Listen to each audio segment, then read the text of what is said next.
Ligi hiyo inaendelea hapo kesho, Tabora United akimkaribisha JKT Tanzania.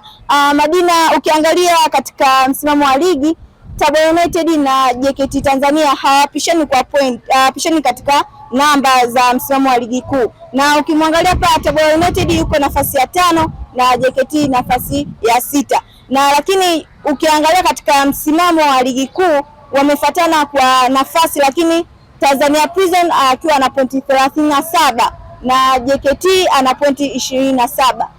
Kwanza mchezo wenyewe utakuwa wa namna gani? Na ukiangalia majigambo ya msemaji Christina Mwagala yanampa hofu kama JKT kutikisika hivi. Mchezo kwanza wenyewe utakuwa wa namna gani?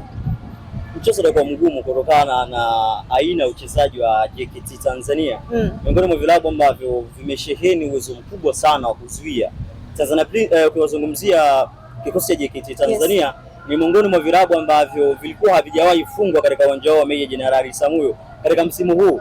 Timu pekee ambayo ilikwenda kuharibu ile rekodi ni kikosi cha Singida Black Stars pale.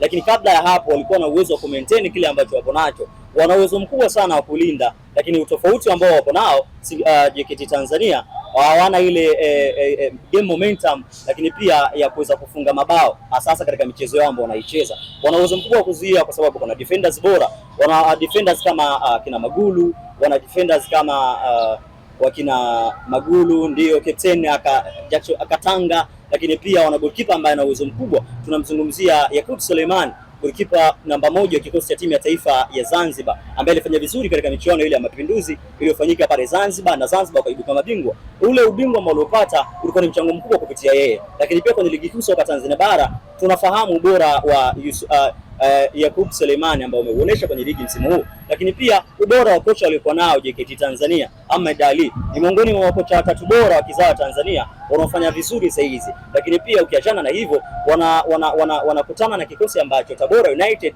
malengo makubwa ukimsikiliza msemaji wao Christina Mwagala anakuambia wanataka kwenda kucheza michuano ya kimataifa msimu ujao.